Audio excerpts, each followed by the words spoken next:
नहमदुहु व नुसल्ली अला रसूलिहिल करीम अम्मा बाद फअऊज़ु बिल्लाहि मिनश शैतानिर रजीम रब्बि इश्रह ली सदरी व यस्सिर ली अमरी वहलुल उक़दतम मिन लिसानी यफ़क़हू क़ौली रब्बि ज़िदनी इल्मा रब्बना फ़क़िहना फ़िद्दीन अल्लाहुम्मा इन्नी अस्अलुका इल्मन नाफ़िअन व अमलन मुतक़ब्बलन व रिज़्क़न तय्यिबन वासिअ। अस्सलामु अलैकुम व रहमतुल्लाहि व बरकातुहू। पारा नंबर 23 अल्हम्दुलिल्लाह और सूरह साफ़ात। आज हम सूरह साफ़ात पढ़ेंगे। अल्हम्दुलिल्लाह लास्ट हमने सूरह यासीन खत्म की थी। अऊज़ु बिल्लाहि मिनश शैतानिर रजीम बिस्मिल्लाहिर रहमानिर रहीम वस्साफ़ाती वस्साफ़ाती और सफ़ाती सबसे है और वाव का मतलब कसम। कसम है सफ बांधने वालों की। सफन सफ कतार बांध के क्यू में सफ कतार बनाकर फस जाजिराती फा मैंने पस और जाजिराती जो लफ्ज है ये जजर से है। जजर होता है कि जजरन झड़कना डांटना, तो मुराद है फिर डांटने वाले की जजरा झड़क। जजर भी वही झड़क को या डांट को कहा जाएगा। फतालियाती फा पस तालियाती तलावत से है उर्दू का जो है। फतालियाती फिर तलावत करने वालों की जिक्रन जिक्र मुराद यहाँ से कुरान लिया जाता है। तो ये पहली 3 आयत मैंने सूरह साफात की पढ़ी आपके सामने। और ये आया जो सूरह साफात है ये एक मक्की सूरत है। इसकी 182 आयत हैं और इसके 5 रुकू हैं। और हम शुरू करते हैं अल्लाह के नाम से जो बड़ा मेहरबान और नहायत रहम करने वाला है। तो बा मुहावरा देखते हैं कि कसम है सफ बांधने वालों की कितार बनाकर फिर डांटने वालों की झड़क कर फिर या जिक्र कुरान पढ़ने वालों की गौर करके।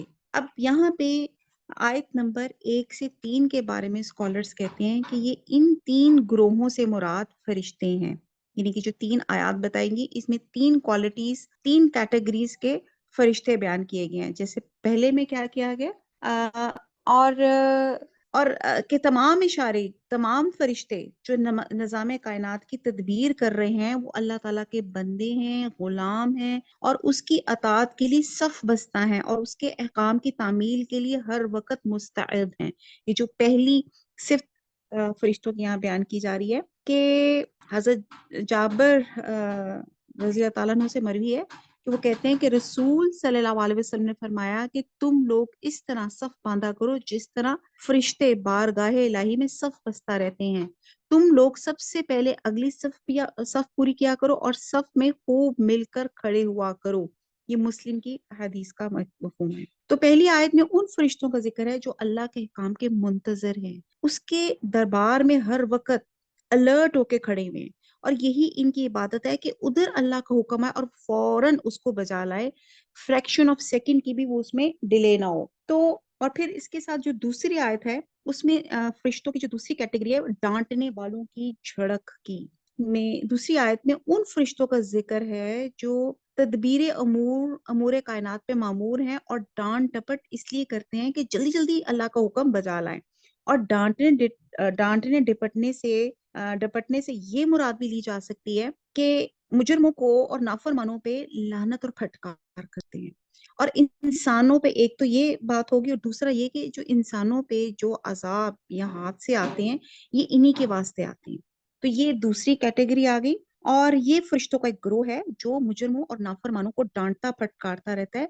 और उनकी ये डांट फटकार सिर्फ लफ्जी नहीं होती बल्कि आफात और हादसात की शक्ल में होती है जो इंसानों के ऊपर नाजिल होती है। जैसे आप देखते हैं कि गुज़िश्ता अक़वाम पे भी जो अजाब नाजिल होते हैं तो वो फरिश्ते ही अजाब लेकर आते हैं। तो ये यहाँ पे उस कैटेगरी का जिक्र है। और तीसरी कैटेगरी है फिर जिक्र यानी कि कुरान पढ़ने वालों की। तो जिक्र और कुरान पढ़ने वालों से मुराद अंबिया अलैहिस्सलाम पे वही इलाही जो नाजिल करने वाले फरिश्ते हैं।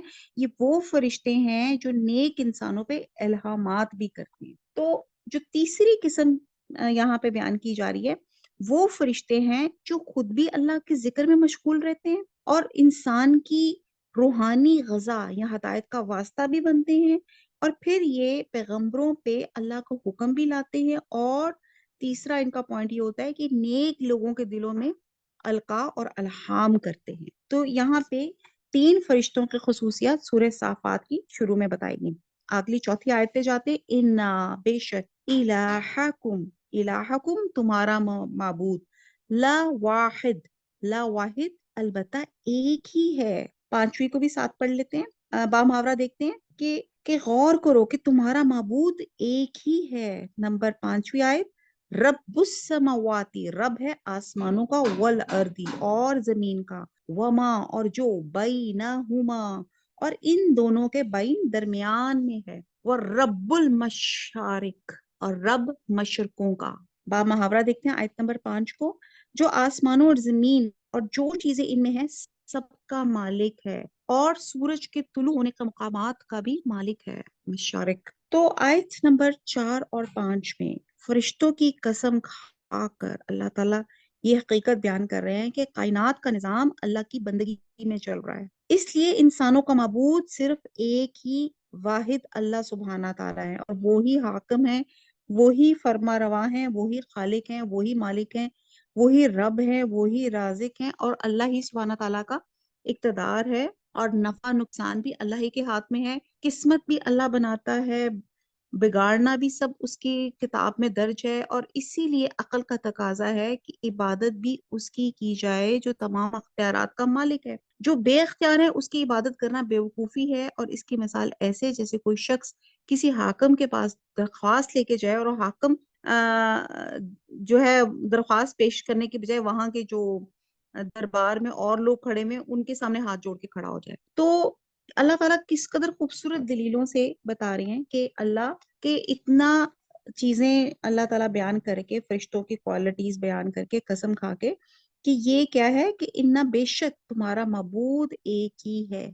और आयत नंबर 5 में अल्लाह ताला ने इसको मजीद और क्लियर किया है कि ये बात ये समझ लेनी चाहिए कि ये कायनात अल्लाह ताला का फेल है, और जिक्र या कुरान अल्लाह ताला का कौल या कलाम है, और अल्लाह ताला के कौल और फेल में ना इख्तलाफ हो सकता है और ना तजाद हो सकता है। अगर अल्लाह ताला का कलाम पढ़कर इस नतीजे पे पहुंचे हैं कि माबूद हकीकी सिर्फ एक हो सकता है, तो फिर आप ये देखें कि ये जो इतनी कायनात इस कदर जिसको कहते हैं मुनज़्ज़म, इतनी हार्मोनाइज्ड और इतनी आपस में एसोसिएट जो ये जो कायनात है, और इतनी जबरदस्त कायनात, इसको चलाने वाला कोई एक ही जात हो सकती है, और वो अल्लाह वाहिद की जात है। फिर हम देखते हैं कि अगली जैसे 5 का आयत में अल्लाह ताला ने फरमाया कि अल्लाह ताला वो है जो आसमानों और जमीन और जो इनके दरमियान है उस सब उसका मालिक है, और रब्बुल मशारिक भी है।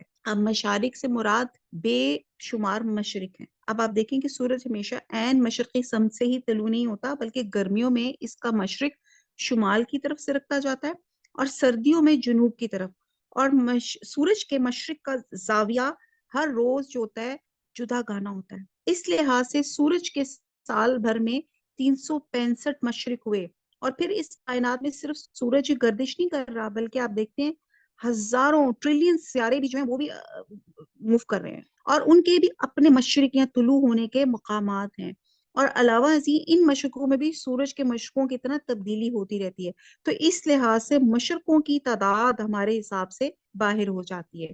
तो यहाँ पे अब ये भी आयत जो है ये साइंस को और एस्ट्रोलॉजी को, एस्ट्रोनॉमी को ये चैलेंज करती है कि अल्लाह ताला ने ये पहले ही बता दिया कि अल्लाह ताला के रब्बुल मशारिक होने का मतलब ये है कि इन तमाम सियारों की नक्लो हरकत का अल्लाह सुब्हाना ताला ही मालिक है, और इन पर इसी का कंट्रोल है, जिसका मतलब है जिस तरह अल्लाह ताला मशारिक का मालिक है, मगारिब का भी है। और मगारिब का यहाँ जिक्र तो नहीं है, ताहम सूरह मारिज की आयत नंबर 40 में मगारिब का भी जिक्र आया है। तो यहाँ अल्लाह ताला ने एक हकीकत बयान कर दी कि जमीन आसमान और इसके दरमियान में जो कुछ है, और तमाम मशरकों का रब अल्लाह सुब्हाना ताला, यानी कि हर चीज अल्लाह के कंट्रोल में है। आगे आता है आयत नंबर 6, इन्ना बेशक हमने जयना, जयना उर्दू का लफ्ज मुज़य्यन से, मुज़य्यन किया अस्समा आसमान, दुनिया दुनिया, बिजीनती, बिजीनती सात, ब मैंने सात, सात जीनत के, अल कवाकिब, कवाकिब जो है कौकब की जमा यानी कि सितारों की। तो बा मुहावरा देखते हैं, बेशक हम ही ने आसमानी दुनिया को सितारों की जीनत से मुज़य्यन किया। अब आप देखें कि आसमान ایک وجود ہے، ایک ٹھوس وجود ہے اور ایک ٹھوس حقیقت ہے۔ اب نیلے آسمان پہ چمکتے ہوئے ستارے یوں دکھائی دیتے ہیں جیسے اس میں ہیرے اور زمر جڑے ہوتے ہیں، اور یہ منظر جو ہوتا ہے انسان کو بڑا خوشنما لگتا ہے۔ تو اب آپ یہ دیکھیں کہ آسمانی دنیا سے مراد قریب کا آسمان ہے، جس کا مشاہدہ ہم روز بغیر کسی دوربین کے ہم خود اپنی آنکھوں سے کرتے ہیں، اور اس کے آگے جو عالم ہے اور جو دور دور کے آسمان ہے، ارشاد فرمایا کہ عالم بالا کا نظام بڑا محفوظ ہے۔ تو یہاں پہ بتایا جا رہا ہے کہ یہ آسمان جیسے ایک مکیش لگا دوپٹہ نہیں ہوتا، کتنا خوبصورت لگتا ہے، تو اسی طرح اس نے آسمان کو مزین کیا ہوا، زینت دی ہوئی ہے ان ستاروں کی وجہ سے۔ اور آج کے جو ماہرین فلکیات ہیں، کئی ستاروں کا زمین سے لاکھوں اور کروڑوں میل کا فاصلہ بتاتے ہیں، اور یہ بھی بتاتے ہیں کہ ان ستاروں کی روشنی ذاتی نہیں ہوتی بلکہ یہ ریفلیکٹ کرتی ہے، اور سورج کی روشنی سے ہی یہ منور اور روشن اور چمکتے ہیں، نظر آتے ہیں۔ بلکہ ہمارے جو چاند کی بھی روشنی ہے وہ بھی سورج ہی کی روشنی کی وجہ سے ہے۔ اور اب قرآن یہ کہتا ہے کہ ہم نے آسمانی دنیا کو ستاروں سے مزین کیا۔ اس کا مطلب یہ ہوا کہ ان ماہرین کی تمام تر جو تحقیق ہے تاحال آسمانی دنیا کے بھی نیچے ہیں، اور باقی آسمانوں کی تو بھی باری نہیں آئی، جو شاید انسان کی بساط سے باہر ہے۔ تو یہ نہیں کہ اللہ وہ ذات ہے جس نے یہ تمہیں صرف ایک کا آسمان نظر آتا ہے، اللہ تعالیٰ تو جو 7 آسمان، 7 زمینیں اور جو ٹریلین گلیکسیز ہیں ان سب کا مالک ہے، اور تمام چیزوں کو بڑے مربوط طریقے سے، بڑی ہم آہنگی سے اس کو چلا رہا ہے۔ آگے چلتے ہیں آیت نمبر 7۔ اچھا، یہ مجھ سے بھی کسی نے کہا کہ جو صف باندھے ہوئے فرشتے ہیں، تو یہاں ایک چیز یہ پتہ چلتی ہے کہ کائنات میں، پوری کائنات کو چلانے کے لیے اللہ تعالیٰ نے فرشتوں کی ڈیوٹیز اپوائنٹ کی ہوئی ہیں، اور یہ فرشتے اللہ کی اطاعت میں صف بستہ رہتے ہیں۔ یہ ان کی آرگنائزیشن کا ذکر ہے۔ جیسے ایک اور جگہ آتا ہے کہ اتنے ڈسپلن ہے کہ صف بنا کے کام کرتے ہیں، اور پھر اس طرح ڈانٹنے جو پھٹکارنے والے ہیں، اس سے مراد یہ بھی ہو سکتا ہے کہ جو بادلوں کو آگے سے لے جانے والے اور دھکیلنے والے بھی ہو سکتے ہیں، اور موت کے وقت بھی مجرموں کو ڈانٹ پلانے والے بھی یہی فرشتے ہیں، انہی کی طرف اشارہ کیا جاتا ہے۔ پھر ایون جو جن قوموں پہ عذاب آیا ہے وہ بھی وہی یہی ڈانٹ پھٹکار کرنے والے فرشتے تھے، اور پھر جو ذکر کرنے والے فرشتے تھے، جو اللہ کا کلام نازل کرنے والے فرشتے تھے، وہ اللہ کا ذکر کرتے رہتے ہیں۔ تو یہ فرشتے اس بات پہ گواہ ہیں کہ بے شک ہم سب کا الہ ایک ہی ہے، اور آپ یہ دیکھیں کہ اگر اللہ سبحانہ تعالیٰ مالک نہ ہوتے ان سب کے، تو یہ تمام فرشتے کام نہ کرتے، پھر ان کی صفوں میں جو صف بندی نہ رہتی، اور ان میں وہ اعتماد نہ رہتا، اور وہ اپنی ذمہ داریوں کو صحیح طور پہ انجام نہ دے سکتے، یعنی کہ یہ اللہ تعالیٰ ہی ان تمام چیزوں کو ان کے ایڈمنسٹریشن ہے، اور ان کو اللہ تعالیٰ نے کام دیے ہوئے کہ آپ نے اپنے اپنے طور پہ یہ کام کرنے ہیں۔ بہرحال، اور یہ بھی ایک کام ہے کہ اللہ تعالیٰ نے ایک آسمان کو دیکھیں بغیر پلرز کے کھڑا کیا ہوا ہے، اور کتنے اس کے اوپر ستارے ہیں، اور کبھی ایسا نہیں ہوا کہ کوئی ستارہ ہمارے اوپر گرا ہو۔ تو یہ اللہ تعالیٰ نے ایک اوزون لیئر کے ساتھ ہمیں ان تمام چیزوں سے پروٹیکٹ بھی کیا ہوا ہے۔ آگے چلتے ہیں آیت نمبر 7۔ وَحِفْظًا، اور حفظن حفاظت سے، اور حفاظت کی من سے، کلی ہر، شیطان مارد، شیطان اور مارد ایک نیا لفظ ہے، اس کو آپ انڈرلائن کر لیں، مارد ہوگا سرکش، تو با محاورہ ہے کہ ہر شیطان سرکش سے اس کی حفاظت کی، کس کی؟ اس آسمان کی۔ اور آیت اس کی نیکسٹ بھی ساتھ پڑھ لیتے ہیں، یہ بھی اس کے ساتھ ہی ایسوسیٹڈ ہے، آیت نمبر 8۔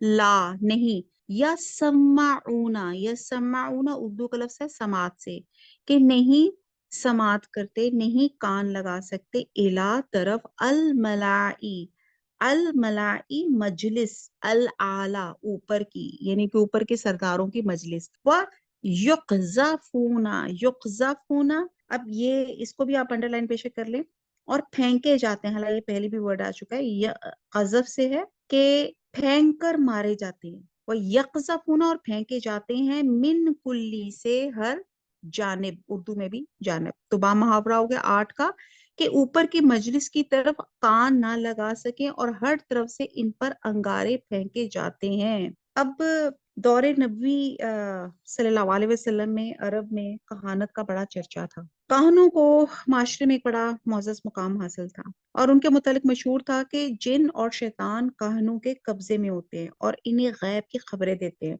और अच्छे भले लोग उनके पास आते थे और इनकी खिदमत हासिल करते थे और बाद दफा अपने मुकदमात के फैसले के लिए भी इनके पास आते थे। और ऐसी एक काहन का वाक़या हदीस में आता है कि कुरान जब नाज़िल हुआ तो इसमें कुछ साबका अंबिया और अक़वाम के हालात थे और कुछ आइंदा की खबरें भी थी। फिर आप सल्लल्लाहु अलैहि वसल्लम ने लोगों को ये भी बताया कि आप सल्लल्लाहु अलैहि वसल्लम के पास एक फरिश्ता आता है जो आप सल्लल्लाहु अलैहि वसल्लम पे ये जो वही है ये कलाम लेकर नाजिल होता है। इन सारी बातों से इन लोगों ने ये समझ लिया कि शायद वो दूसरे काहनों की तरह आप सल्लल्लाहु अलैहि वसल्लम के पास भी कोई जिन या शैतान आता है।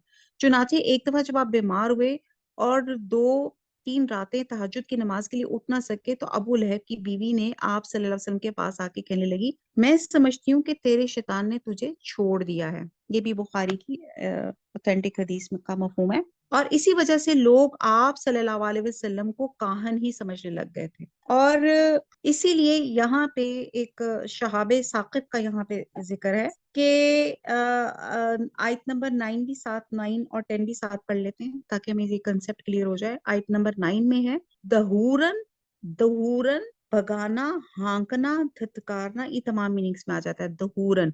वलाहुम और उनके लिए अजाबुन अजाब है वासिब, वासिब होता है दायमी, मुसलसल, जादवानी, लाजवाल, वसूब से है। इल्ला मगर, मन जो, खतिफा, खतिफा, खतिफा होता है उचक लेना, खतफ से है। अल खतफता उचक कर, चोरी से। फअतबाहू तो फतबा, फा मैंने पस और इतबा फॉलो करना, इतबा से है तो पीछे लग जाता है वो उसके। शहाबुन साकिब, शहाब अंगारा और साकिब जलता हुआ। अब हम मुहावरा देखते हैं आयत नंबर 8 और 9 को। और हर तरफ से इन पर अंगारे फेंके जाते हैं, यानी कि वहां से निकाल देने को इनके लिए अजाब दायमी है। हाँ, जो कोई फरिश्तों की किसी बात को चोरी से झपट लेना चाहे तो जलता हुआ अंगारा इसके पीछे लगता है। अब आप ये देखें कि हजरत अब्दुल्ला बिन अब्बास कहते हैं कि एक दफा आप सल्लल्लाहु अलैहि वसल्लम सहाबा के साथ बैठे हुए थे, दफातन एक सितारा टूटा और रोशनी हो गई। आप सल्लल्लाहु अलैहि वसल्लम ने सहाबा से पूछा, दौरे जाहिलियत में जब ऐसा वाकया होता था तो तुम क्या कहते थे? तो सहाबा कहने लगे, हम तो ये कहते थे कि कोई बड़ा आदमी मर गया है या पैदा होने वाला है। तो आप सल्लल्लाहु अलैहि वसल्लम ने फरमाया कि किसी की जिंदगी या मौत की सबब से नहीं टूटता।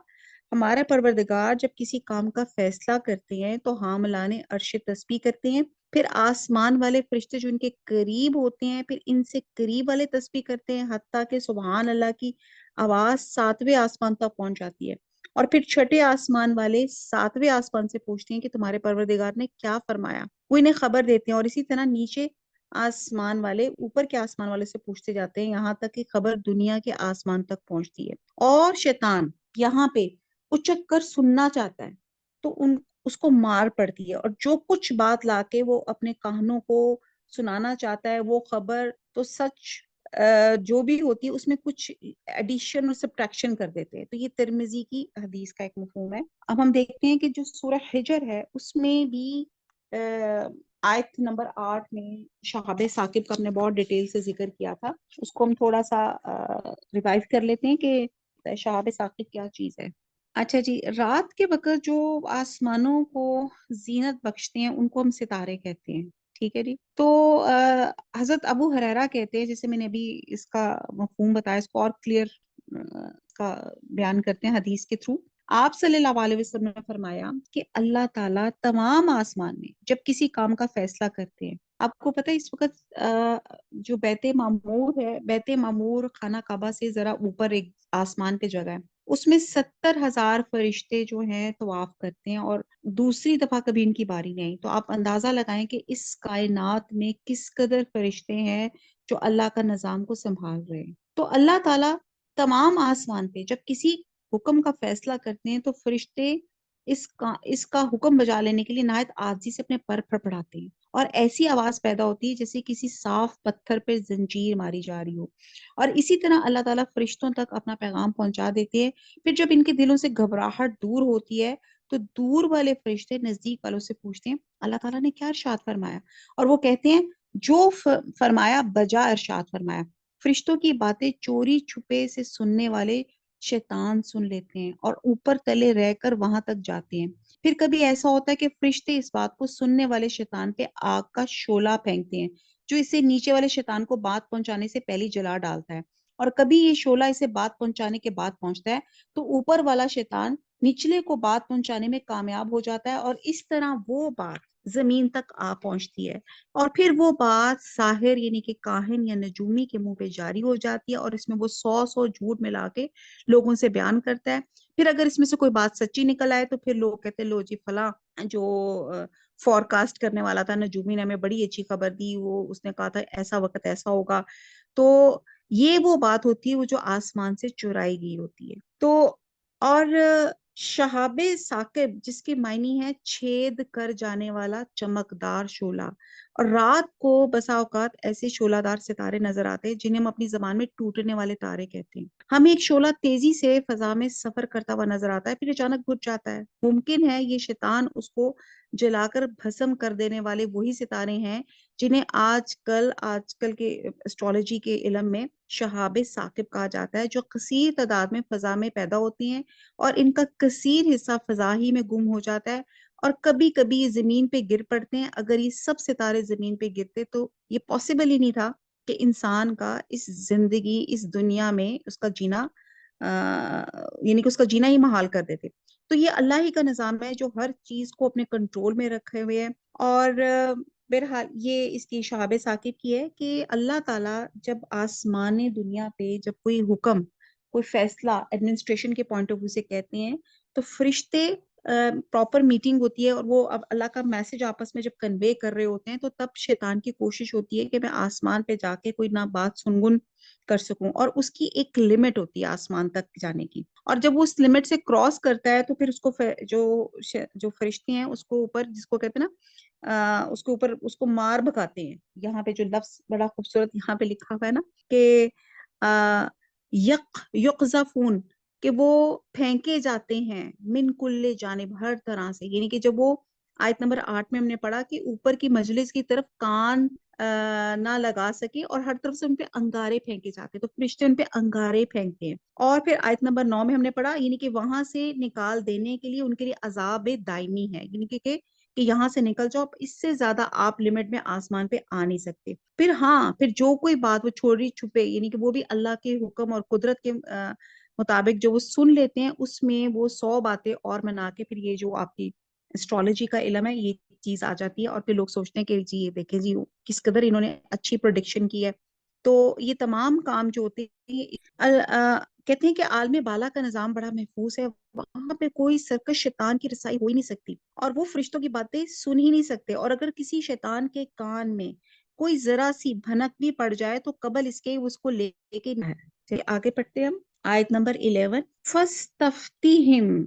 اچھا جی، اس پہ اردو کا لفظ استفہام آتا ہے، استفہام اردو میں ہم ہوتے ہیں پوچھنے کے لیے، آسک کرنے کے لیے، پس پوچھو ان سے پیدا کرنا، خلقن پیدا کرنا، امن یا جو خلقنا پیدا کیا ہم نے، انا بے شک خلقناہم پیدا کیا ہم نے ان کو، من تین من سے مٹی، تین لازب چپکنے ان کا بنانا مشکل ہے، یا جتنی خلقت ہم نے بنائی ہے انہیں ہم نے چپکتے گارے سے بنایا ہے۔ اب آپ یہ دیکھیں کہ آیت نمبر 11 میں کفار مکہ کا یہ کہنا تھا کہ انسان کا دوبارہ زندہ ہونا مشکل ہے، اور جب انسان کی ہڈیاں چورا چورا ہو کے مٹی میں مل جائیں گی تو دوبارہ سے کیسے پیدا کیا جائے گا، اور اس پر سوال کیا جا رہا ہے کہ کیا ان کا دوبارہ پیدا کرنا مشکل ہے یا ان تمام مخلوقات کا جو ہم نے پیدا کی۔ جب اللہ سبحانہ تعالیٰ پہلی بار پیدا کر سکتے تو دوبارہ پیدا کرنا اللہ تعالیٰ کے لیے کیا مشکل ہے۔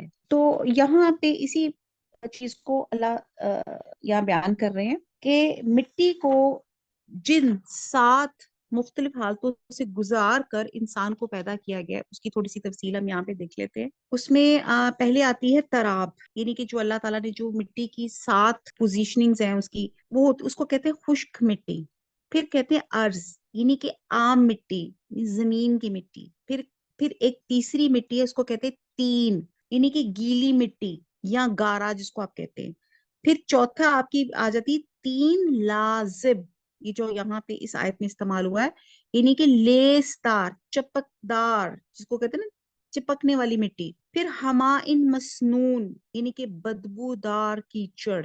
چھٹا آ جاتا ہے سلسال، یعنی کہ ٹھیکرا، یعنی کہ حرارت سے پکائی ہوئی مٹی. پھر آ جاتا ہے سلسال کل فخار، یعنی کہ ٹن سے بجنے والی ٹھیکری. یہ مٹی زمین کی مختلف شکلیں ہیں، اس میں حرارت کے ذریعے پانی کو خشک کر دیا گیا. تو قرآن نے مختلف مقامات پہ مختلف حالتوں میں سے کسی ایک یا دو حالتوں کا ذکر کر دیا، اور جس حالت کا بھی نام لیا گیا وہ سب کی سب درست ہے. اور اس بیان سے ڈرون کا جو نظریہ ارتقاء جو ہے اس کا رد ہو جاتا ہے، جس کی روح سے انسان، نباتات اور حیوانات کی منزلوں سے گزر کے وجود میں آیا. حالانکہ اللہ تعالیٰ نے جو 7 مختلف حالتیں بیان کی، وہ سب کی سب جمادات یا مٹی میں ہی پوری ہو جاتی ہیں. سبحان اللہ. تو اس آیت میں اللہ تعالیٰ نے 2 مزید باتیں بیان کی. ایک تو اللہ سبحانہ تعالیٰ نے جب اتنی مخلوقات اللہ تعالیٰ نے پیدا کر دی، کیسے کیسے زمین اور کیسے کیسے آسمان، کیسی کیسی گلیکسیز بنا دی، تو اس کے مقابلے میں انسان کی حیثیت ہی کیا ہے؟ اس کی تخلیق اللہ تعالیٰ کے لیے کچھ بھی مشکل نہیں ہے. اور دوسرا یہ کہ اللہ تعالیٰ نے انسان کو مٹی ہی کی 7 مختلف حالتوں سے گزار کے پیدا کیا، پھر وہ مر کر مٹی میں مل کر مٹی ہی بن جاتا ہے. آیت نمبر 11 پہ ہم تھے، اور اس پہ یہی اللہ تعالیٰ کی قدرت، اللہ تعالیٰ کی بیان ہم کر رہے تھے کہ اللہ تعالیٰ نے، جس نے انسان کو مٹی کی اتنی حالتوں سے گزار کے انسان کو پیدا کیا، تو کیا اللہ کے لیے دوبارہ مختلف حالتوں سے گزار کے پیدا کرنا کیا اللہ تعالیٰ کے لیے مشکل ہے؟ تو یہ اللہ تعالیٰ کے لیے ہر چیز پاسبل ہے. اسی لیے اللہ کے لیے ایک لفظ آتا ہے نا کہ اللہ تعالیٰ بس کن کہتے ہیں تو فیکون، تو وہ ہو جاتا ہے. پھر تمام فزیکل، کیمیکل پراپرٹیز، ہر چیز اللہ کے قابو میں ہے، اور اللہ تعالیٰ کو کسی سبب کی، کسی چیز کی ضرورت نہیں. اللہ تعالیٰ جب کن کہتے ہیں تو وہ ہو جاتا ہے. تو یہاں پہ مشرقین جو اعتراض کرتے تھے مر کے دوبارہ زندہ ہونے پہ، تو ان کو یہاں پہ دلیل کے ساتھ بیان کیا جا رہا ہے کہ اللہ تعالیٰ نے جو اتنی بڑی کائنات پیدا کر دی، تو اس کے لیے ایک انسان کو پیدا کرنا یا پھر اس کو دوبارہ پیدا کرنا، اس کے لیے کوئی اتنا مشکل یا عجیب بات نہیں ہے. وما علینا الا البلاغ سبحانک اللہم وبحمدک نشہد لا الہ الا انت نستغفرک ونتوب الیک. والسلام علیکم ورحمۃ اللہ وبرکاتہ.